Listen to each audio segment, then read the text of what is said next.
Sí. Bueno, perfecto. Bueno, ahora sí. Vamos entonces a continuar mirando esto, por favor. Eh, entonces, las heparinas de bajo peso molecular, en general, miren ustedes, cuando se aplican por vía subcutánea, presentan una alta biodisponibilidad, es decir, que lo que se aplica llega bastante bien al torrente sanguíneo donde van a actuar. Una duración del efecto mayor, ¿cierto? Por esta vía, porque pues va a, digamos, a absorberse, la vía subcutánea tiene absorción. Se utiliza en prevención de la enfermedad tromboembólica y también en el tratamiento de la trombosis venosa profunda. Bueno, ya se lo habíamos dicho. Eh, También para recordarles que la heparina no fraccionada se evalúa, necesita, ¿no es cierto?, unas pruebas, digamos, de efectividad que permiten al médico ir ajustando la dosificación. Usualmente lo que se busca con la heparina no fraccionada es que el valor en el tiempo al cual coagula el paciente esté entre 1.2 y 2.5 veces el valor control. El valor control es el tiempo en el cual coagula una persona que no esté anticoagulada en esa prueba, ¿cierto? En esa prueba específica que se llama TTPA. Entonces, repito, el paciente usualmente debe estar entre 1.2 y 2.5. Por ejemplo, si aparece con un valor de 3 o 4 o 5 veces, ¿no es cierto? El control quiere decir que eventualmente va a haber que reducir la dosis, ¿de acuerdo? Ese es el rango usual. Bueno, para la heparina de bajo peso molecular, usualmente, como ya les decía, no es necesario hacer controles analíticos, salvo que la persona tenga insuficiencia renal, en el cual pues se mide el factor 10A. Bueno, precauciones con las jeringas precargadas, ¿no es cierto? No eliminar la burbuja de aire, el paciente tiene que estar pues acostado, abdomen anterolateral o posterolateral y no masajear, ¿no es cierto? Cuando se aplica, pero son precauciones más de enfermería. Reacciones adversas, características, miren, hemorragias en general de las heparinas. Digamos que la suspensión actúa bastante bien porque la vida media es corta. El antídoto, ¿cierto? De la heparina es la protamina, que es una, digamos, una sustancia obtenida del pescado y se une a la heparina de una manera uno a uno, ¿no? La protamina toma la heparina, se une y impide que actúe. Pueden ocasionar trombocitopenia, que puede ser inmune o no inmune, ¿cierto? La inmune demora un poco más, ¿cierto? Obviamente los pacientes que reciben para prevenir la trombosis. Hay que hacer un recuerdo plaquetario periódico porque pueden provocar trombocitopenia. Trombocito es lo mismo que plaqueta y peña significa disminución. Cuando hay neutropenia, por ejemplo, quiere decir disminución de los neutrófilos. Pero las heparinas tienden a ocasionar trombocitopenia, que es disminución de los trombocitos, que son las plaquetas. Bueno, para recordar que entonces los pacientes miran esto, los médicos haciendo un recuento plaquetario periódico, se puede producir hematomas locales, osteoporosis en tratamiento prolongado e hipercalemia. Eso es como las reacciones adversas más frecuentes de estos medicamentos. Bueno, para el caso de los anticoagulantes orales, que les decía que el que utiliza en nuestro medio es warfarina, esto ya lo conocen. Actúan in vivo en el hígado, provocando un antagonismo con la vitamina K. Inhiben la síntesis de los factores de la coagulación dependientes de vitamina K, que son el 2, el 7, el 9 y el 10, como ya les mencioné. El 2 es la famosa protrombina, ¿listo? El efecto tarda en aparecer, ya les decíamos, 2 días aproximadamente, y la duración del efecto es mayor que de las heparinas, ¿no? También decíamos, miren ustedes, que ese efecto, digamos, se prolonga en el tiempo. Con mayor razón si ha habido, ¿no es cierto?, dosis repetidas. Las indicaciones, tratamiento y profilaxis de la enfermedad tromboembólica y el tratamiento ya por la vía oral, claro que sí, ya sería indefinido. Por eso se busca que una vez se ha controlado el problema de manera aguda, ¿cierto? De manera crónica, pues la ventaja de la anticoagulación oral sin duda se relaciona con comodidad, con, digamos, con que no hay necesidad de inyectar y es común que se observen tratamientos prolongados en este caso. ¿Cómo se controla? ¿Cómo se sabe si el paciente está bien? Pues ahí lo ordenan unas pruebas, ¿no? Que se llaman tiempo de protrombina y a partir del cual, de este tiempo de protrombina, se calcula un indicador más confiable que es el INR, ¿vale? El INR. No es exactamente lo mismo, pero para calcular el INR necesito calcular el tiempo de protrombina más otros datos, ¿no? Que tienen que ver con el reactivo, que se utiliza, etcétera. Digamos que es interesante, pero no vamos a entrar en detalle. Lo que sí quiero que quede claro es que también, al igual que con la heparina, se busca que este INR esté entre 2 y 3, es lo habitual. Pero si el paciente tiene prótesis metálicas, necesita anticoagularse más. Por esa razón puede estar el INR entre 2.5 y 3.5. O sea que un INR de 5 o 6, ¿qué me indica? Que ese paciente está, digamos, tiene una coagulación o una anticoagulación de pronto exagerada. Y el médico tiene que ir bajando, ¿cierto? Cuadrando la dosis. Ustedes me decían que hay inclusive automedicación con estos fármacos. Miren, increíble, ¿no? Increíble cómo las personas corren riesgos importantes con estos tratamientos automedicados de medicamentos de uso tan, eh, digamos, restringido, de uso tan arriesgado. Bueno, hay que tener precauciones ya hasta aquí como farmacéuticos en la variabilidad de la respuesta. Por ejemplo, si el paciente tiene déficit de vitamina K, ¿qué va a pasar? Que el fármaco puede actuar eventualmente de manera más intensa de lo deseado. Va a suceder entonces que tengamos una mayor probabilidad de hemorragia. Eso no es muy frecuente, la verdad, ¿no?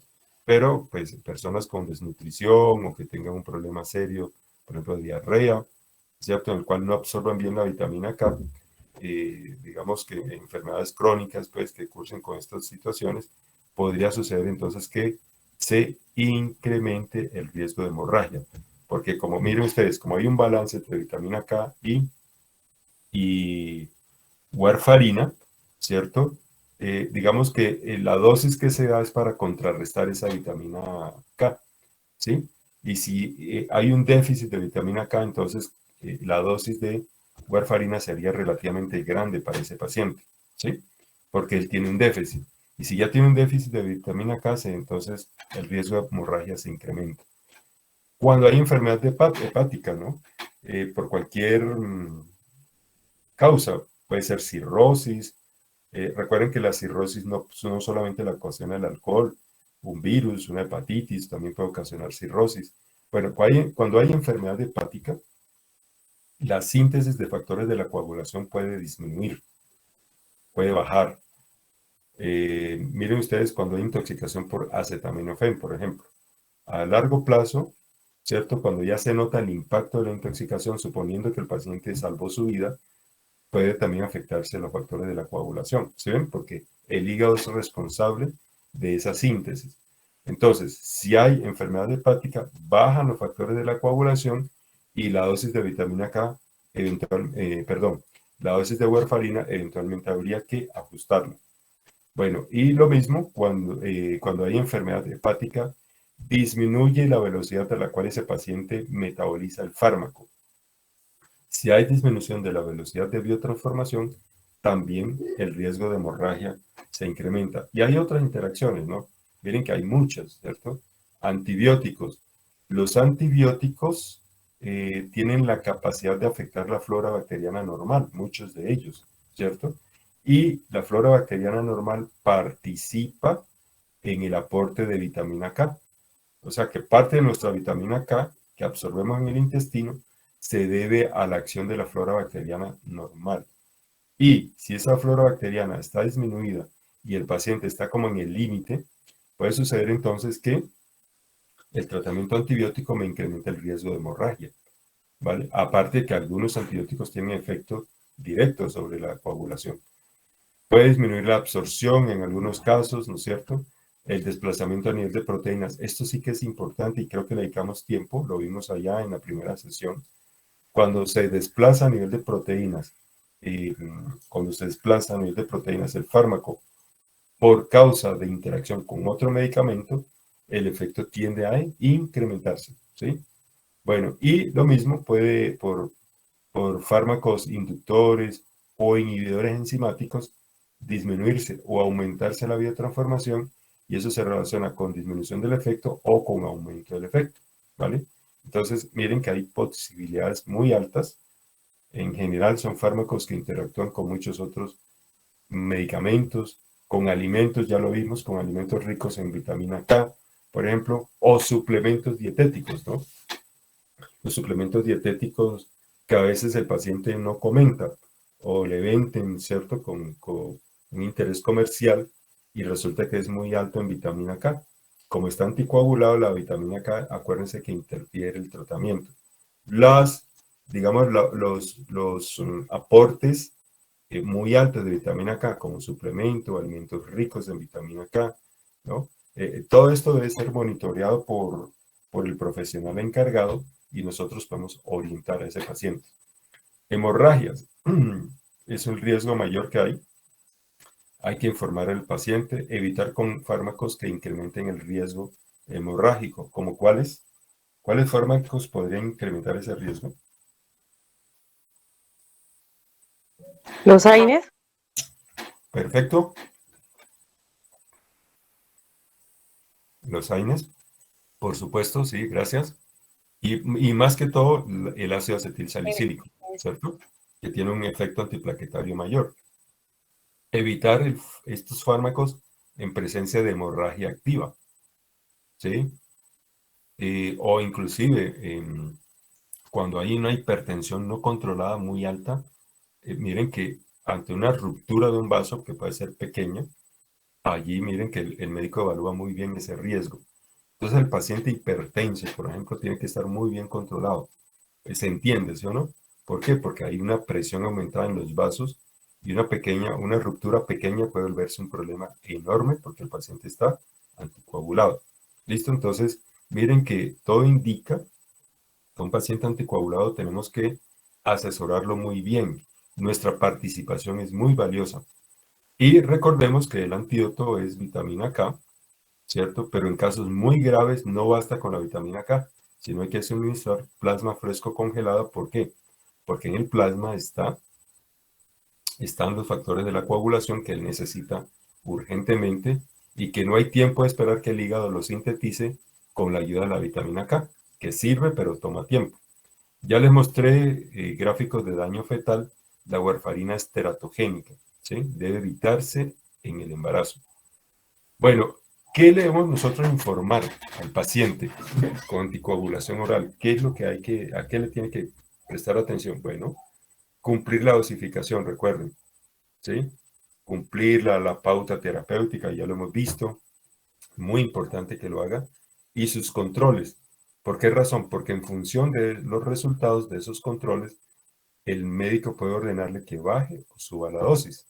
Y nosotros como farmacéutico vamos a estar allí para, para digamos, cumplir esa prescripción. Ojalá una tarjeta de identificación donde diga que él es anticoagulado, ¿no es cierto? Tener en cuenta pues los calendarios, el control, etcétera. Miren esto, ¿qué significa que una persona tenga las heces negras? Pues que está digiriendo su sangre. O la orina oscura quiere decir que está sangrando internamente. Entonces, estos son signos de alarma para decirle, bueno, cuidado, que pues consulta a su médico, ¿no? Como ocurre cuando se consumen pues productos derivados de sangre, ¿no?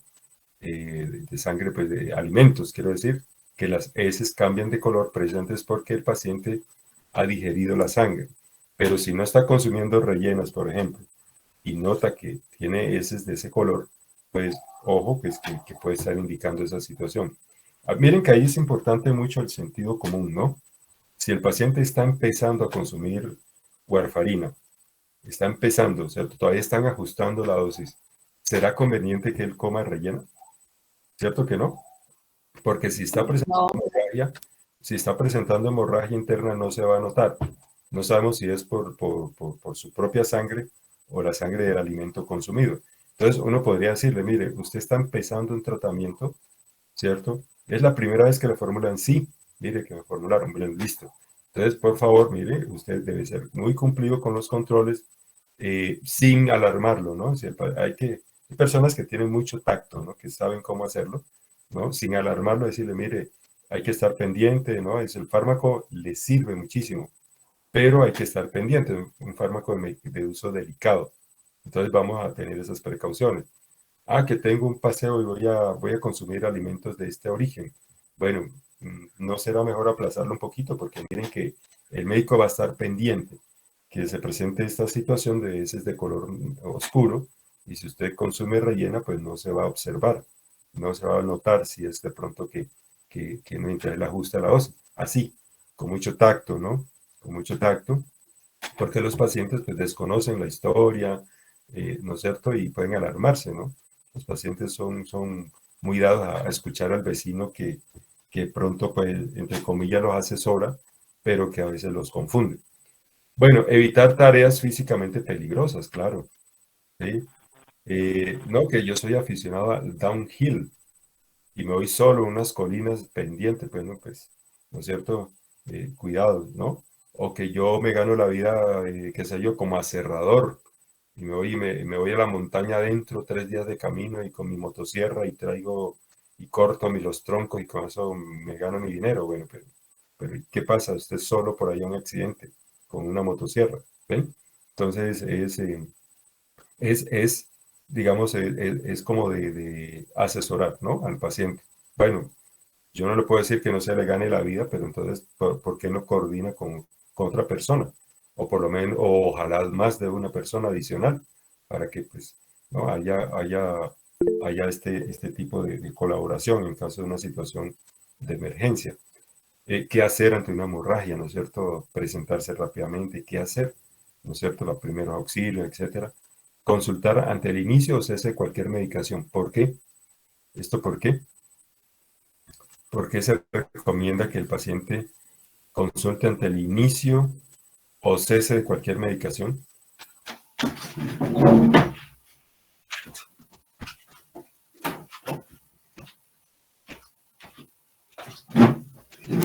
¿Puede desarrollar abstinencia? Bueno, en el caso de la warfarina no, sino que como el fármaco tiene tantas interacciones, les decía, tantas interacciones, entonces cualquier medicamento que se suspenda o que se inicie puede tener impacto en la actividad de la warfarina, ¿sí? Por ejemplo, voy a tomar AINES, tengo un dolor. Bueno, el paciente con este tipo de situaciones puede presentar dolor, claro, pero entonces allí hay que tener muchísimo cuidado. ¿Cuál interfiero menos? Nuevamente, acetaminofén. El acetaminofén tiene menos capacidad de interferir con estos fármacos anticoagulantes. La interacción es menos probable, ¿no? Pero todo, repito, en función del médico, ¿sí? Recuerden que el paciente está en la cuerda floja, ¿no? El índice terapéutico estrecho un poquito más allá y sangra y un poquito menos riesgo de tromboembolismo, ¿sí? Entonces es muy, muy delicado ese equilibrio. Entonces, no, él no va a sufrir abstinencia, ¿no? Pero sí puede sufrir, miren ustedes, una interacción, ¿vale? Bueno, consultar antes de acudir al odontólogo o una cirugía, ¿no? Pues que tiene programada una extracción de cordales y está anticoagulado. Pues, ¿no es cierto? Esto hay que coordinarlo bien con la ayuda de todo el equipo médico porque pues él está anticoagulado. Y por supuesto, como se trata de un fármaco teratogénico, acuérdense de la warfarina, entonces hay que evitar a toda costa el embarazo por las consecuencias que pueda haber. Bueno, miremos por último la parte fibrinolítica. El sistema enzimático fibrinolítico es complementario del sistema de coagulación. Este de acá, miren.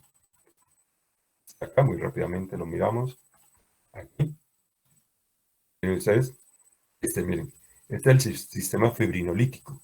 ¿Sí? Es complementario u opuesto, pues si se quieren. Hace lo contrario, pues entonces se complementa, ¿no? Con el sistema de coagulación y obviamente nos sirve. ¿Por qué? Porque va a, digamos, a contrarrestar el efecto, digamos, el efecto de la coagulación fuera de control, ¿no? Entonces hay un equilibrio allí y miren ustedes que complementa el sistema de coagulación y funciona como mecanismo que equilibra la formación y deposición de fibrina en los sistemas vascular y extravascular. Bueno, cuando se utilizan fármacos fibrinolíticos, lo que se busca es activar al máximo el sistema fibrinolítico, ¿no es cierto? Con el fin de eliminar el trombo o émbolo lo antes posible y restituir el flujo a través del vaso obstruido, ¿vale? Entonces, cuando hay este tipo de accidente tipo isquémico por obstrucción, ahí funcionan estos fármacos. Activan directa o indirectamente el paso de plasminógeno a plasmina, que recordemos, la plasmina es la enzima que va a actuar sobre la malla de fibrina. Aquí se puede ver también, aquí. Aquí está más pequeño, miremoslo más grande acá, aquí. Entonces, la plasmina es la que va a actuar sobre la fibrina, ¿lo ven? Y genera productos de degradación de la fibrina. Entonces, este sistema, ¿no es cierto? Se busca con fármacos activarlo para que la plasmina actúe sobre la fibrina y rompa ese coágulo, ese trombo, ¿vale? Bueno, esto es, miren ustedes digamos, complementario en este sentido, ¿no? Y observen aquí, el sistema fibrinolítico, entonces, actúa a través de la activación del plasminógeno en plasmina, que es la enzima que va a actuar sobre la fibrina, que ha formado la malla, que es la fibrina insoluble, y digamos, esta es la matriz del coágulo. Se forman productos de degradación, pero podemos romper ese trombo con la ayuda de la plasmina, ¿no es cierto? Y pueden usarse fármacos como la actividad tisular del plasminógeno, el TPA, uroquinasa, triptoquinasa, etc. Bueno, entonces, mírenlos aquí tenemos ejemplos, ¿no es cierto? Alteplasa, streptoquinasa, uroquinasa, ¿no es cierto? Y las indicaciones en infarto agudo de miocardio, miren que son muy similares, ¿no? Hay que trabajar rápido, ¿no? A veces se pierde tiempo por parte del paciente. Esto cuando se trata de posibilidad de un evento cerebrovascular, el tiempo es muy importante. También sirve para trombosis venosa profunda, tromboembolismo pulmonar, tromboembolismo arterial periférico. Bueno, muy bien. ¿Cómo digamos, se evalúan el tratamiento y las reacciones adversas? Pues a través de las pruebas analíticas como tiempo de protrombina y fibrinógeno. Hay un riesgo mayor de hemorragias cuando hay cirugía en los 10 días previos, cuando hay hemorragia gastrointestinal grave en los últimos 3 meses. Acuérdense que estas sustancias rompen el coágulo, ¿sí? Son muy activas, ¿vale? Por ejemplo, si hay hipertensión arterial grave no controlada, pues miren, imagínense, ¿cierto? Pérdida de sangre activa o trastornos hemorrágicos, lo mismo. O cuando hay accidente cerebrovascular previo o proceso intracraneal activo. Bueno, muy bien.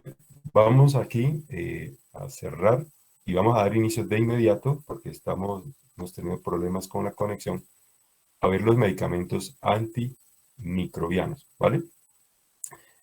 Observen ustedes que estos fármacos son extremadamente importantes, tanto en la farmacología de emergencia como en la farmacología ambulatoria, en el servicio farmacéutico institucional, en el privado, etcétera, ¿vale? ¿Por qué razón? Porque es que los microorganismos participan, digamos, de la morbilidad e inclusive de la mortalidad que se ocasiona en una sociedad de manera importante, los microorganismos. Ellos están aquí desde antes de nosotros, ¿cierto? La vida se cree que se originó fue por microorganismos primero que nosotros, ya seres más complejos, creemos nosotros, ¿no? Eso es como la idea aceptada, que somos más complejos, tenemos sistemas, etcétera. Bueno, y las bacterias y los microorganismos en general van a estar aquí casi seguro después que nosotros desaparezcamos. Entonces los microorganismos casi que son los verdaderos dueños, ¿no? De este planeta. Y nosotros que somos advenedizos, que llegamos después, ¿cierto? No, nos enfrentamos a la interacción con ellos. La gran mayoría no son patógenos, de hecho son útiles, ¿no?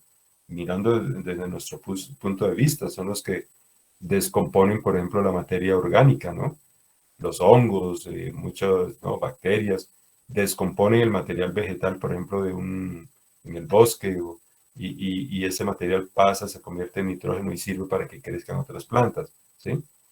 Por ejemplo, estos microorganismos tienen aplicaciones industriales, etcétera, pero hay una parte de ellos que son patógenos, ¿cierto? Patógenos que generan enfermedades. Se calcula que más o menos un 30% de las personas hospitalizadas reciben algún antimicrobiano, ¿vale? Algún antimicrobiano. Entonces, miren que es un porcentaje alto, ¿no? Muy importante, ¿no? Las enfermedades infecciosas ocupan un papel clave en la epidemiología nuestra, ¿cierto? Yo les decía ya que nosotros estamos en un periodo de transición epidemiológica en países como el nuestro. Nosotros tenemos las enfermedades típicas del mundo desarrollado, o no, fíjense y verán. Hipertensión tenemos, está aumentando, sí. Diabetes, lo mismo. Cáncer, igual, ¿vale? Esas son enfermedades típicas del mundo desarrollado, obesidad, sobrepeso, tal cual, síndrome metabólico, etc. Pero también tenemos las enfermedades propias características del primer mundo, ¿sí? ¿Usted considera que aquí en Estados Unidos será muy frecuente la muerte de niños por desnutrición? Pues seguramente no. Aquí lo tenemos en La Guajira, Cauca, Chocó, ¿cierto? Tenemos ese problema. Bueno, pero también tenemos enfermedades infecciosas, enfermedad diarreica aguda, enfermedad respiratoria aguda, ¿no es cierto? Disentería amibiana, etcétera. ¿Sí ven? Tenemos las enfermedades de los países ricos, pero también las de los países más menos favorecidos. Tenemos infecciones a montón, muertes de niños por ese problema y también tenemos cáncer y hipertensión, etcétera, diabetes, ¿sí? Entonces tenemos mezclado todo esto. Usted mira en los países del sudeste asiático o africanos, es raro ver, ¿cierto? Que una persona, o bueno, la frecuencia de cáncer es menor, ¿cierto? O de otro tipo de enfermedades, ¿no? Pero nosotros estamos en transición. Nosotros tenemos las dos, estamos mezclados, las enfermedades del sudeste asiático con las enfermedades de Europa, juntas, más los problemas derivados de nuestro conflicto, pues la salud mental, problemas, ¿no es cierto? Muchas personas bajo presión, desplazados, bueno, en fin. Y también pues la violencia física, ¿no? Tenemos muchas personas en situación de discapacidad, bueno, por todo lo que ustedes conocen, ¿cierto? Entonces, si usted mira el panorama nuestro, es muy complejo epidemiológicamente. Por lo tanto, los antimicrobianos que se utilizan para combatir enfermedades infecciosas que nos afectan de manera muy importante, pues ocupan un papel clave. Y como farmacéuticos tenemos que responder muchas dudas. Muchas consultas se nos hacen en ese sentido y tenemos mucho que aportar porque, también valga decirlo, tenemos un uso inadecuado en gran parte de la población de este tipo de medicamentos, que de entrada podríamos decir que los antimicrobianos, antibióticos, pues, que es donde nos vamos a centrar principalmente, pues, necesitan prescripción facultativa, ¿cierto? Facultativa. Cuando digo facultativo, incluyo médicos, odontólogos, porque ellos también pueden prescribir, ¿no? Recuerden, los odontólogos están facultados para prescribir, pero en su campo, ¿no? Antibióticos, analgésicos, ¿cierto? Ellos pueden prescribir dentro de su campo, están autorizados. Usted tiene una fórmula de su odontólogo y va y compra su antimicrobiano, ¿sí? Igual que un médico, pero en su campo, repito, ¿no? En su campo, está restringido a su campo específico. Bueno, entonces miren que este es nuestro plan de vuelo, ¿no? Vámonos aquí muy rápidamente a mirar algunos conceptos. Te voy a adelantar aquí, voy a poner esto acá, ¿cierto? Abrir, vamos a ver. Oh, no, nuevo no, abrir. Abrir, vamos a ver aquí, para que ustedes vean, bueno, algunos, aquí adelantamos, ¿cierto? Para nuestro tablero virtual. Me están escuchando, ¿cierto? A veces me preocupa un poco cuando quedan calladitos. Sí, qué alivio, qué alivio. Que no va a estar media hora hablando y cuando no, profe, se le cayó la señal. Desde el buenos días. Oh, bueno, vale, voy a abrir aquí. Bueno, muy bien. Entonces, vamos a ver algunos conceptos, ¿de acuerdo? Algunos conceptos interesantes. Por ejemplo, comencemos por definir qué es un agente quimioterapéutico, ¿vale? ¿Qué es un agente quimioterapéutico? Es un agente que se utiliza para ocasionar daño de manera deliberada, ¿no? A ciertas células, ¿cierto? A ciertas células, deliberado, o sea, se utilizan para ocasionar daño a propósito, adrede, con intención, ¿sí? A ciertas células, ¿vale? Entonces, ¿cuáles son esas células que nos interesa usualmente destruir? Aquellas células capaces de ocasionar enfermedades infecciosas, claro que sí, nos interesa matarlas, destruirlas. Una bacteria, ¿cierto? Un hongo. O células neoplásicas, o sea, de ese crecimiento tumoral, ¿cierto? Un tumor algo que puede ser benigno, maligno, etc. Entonces, esas células neoplásicas también, miren ustedes, nos puede interesar destruirlas, ¿ven? Entonces, los agentes que se utilizan para eliminar células a propósito, hacerles daño, matarlas, ¿cierto? Son los agentes quimioterapéuticos. Sino que el uso repetido ha hecho que cuando uno escucha quimioterapia, ¿cierto? Casi que uno se imagina cáncer, ¿sí o no? Esto. Profe, yo te estoy escuchando entrecortado. Plásticas. Pero la verdad es que la terapia, o mejor, la aproximación quimioterapéutica,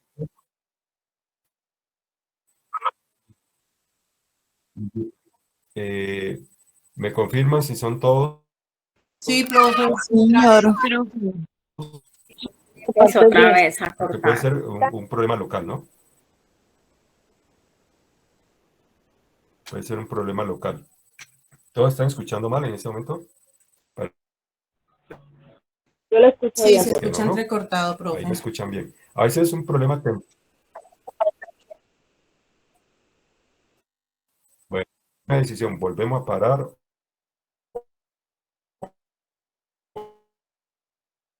o nos citamos de noche en la semana. Bueno, aquí me era Profe, ya, ¿no? y no En podría, unos momentos.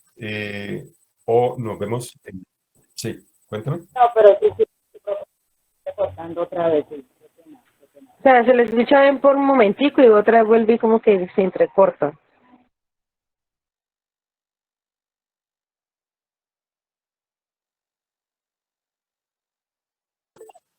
Cuénteme, ¿qué iban a proponer?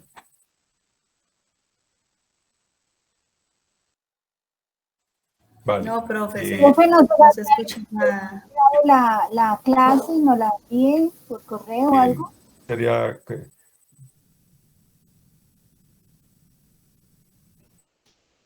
podríamos entonces suspender.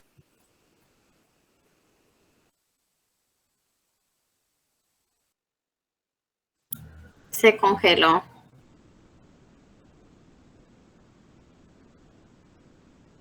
Sí, voy a escribirle en el. no se escucha.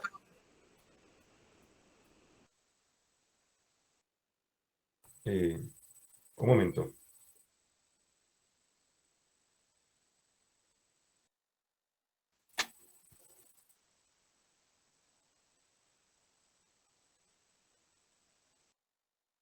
Bueno, podríamos.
¿Están hablando?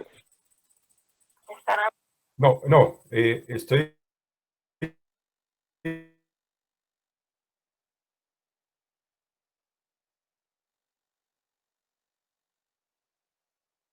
Profe, y si cuadramos un día en la noche o en semana, ¿desde qué hora a qué horas? Estoy escribiéndolo en el chat, pero en el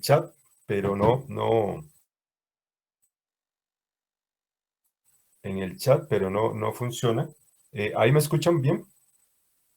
Sí, profe, es que es por ratos que le empieza a fallar. Estoy escribiendo en el chat, pero no se me va el mensaje. Estoy proponiendo miércoles. Propongo el miércoles. Sí.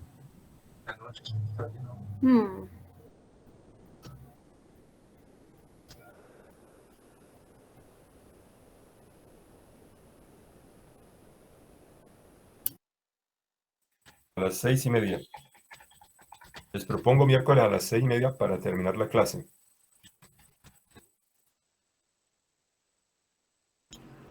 Sí, me parece bien. Profe, a mí no me parece bien porque yo a esa hora no llego de trabajar. Yo tampoco he llegado a casa. ¿Sí? Les propongo el miércoles a las 6:30 de la tarde. Profe, a mí me queda complicado Yo no porque puedo. yo trabajo hasta Bueno, las 9 de la entonces, noche. No, profe, nos queda complicado ¿Todos los algunos días? porque no hemos llegado de trabajar. Bueno, entonces busquemos. Jorge, a ver, Profe, pues, díganme. yo propongo, si el grupo está de acuerdo, puede ser cualquier día, porque igual va a ser muy difícil que todos podamos. Y que la clase quede grabada, pues siempre han quedado grabadas. Y ahí complementamos, porque igual llevamos más o menos media clase, entonces lo que habría que completar no sería mucho. Sí, entonces, por ejemplo, Jorge, que tiene el programa para grabar, ¿Jorge puede estar el miércoles? Sí, señor, yo puedo estar el miércoles. Eder puede, ¿dónde está él?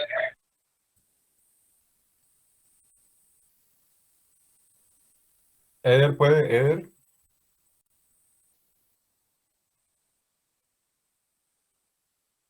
Seis y media, estoy proponiendo 6:30. Entonces, podemos hacer así, lo grabamos y las personas que tienen dificultad para conectarse lo miran, ¿no es cierto? Y le doy un poco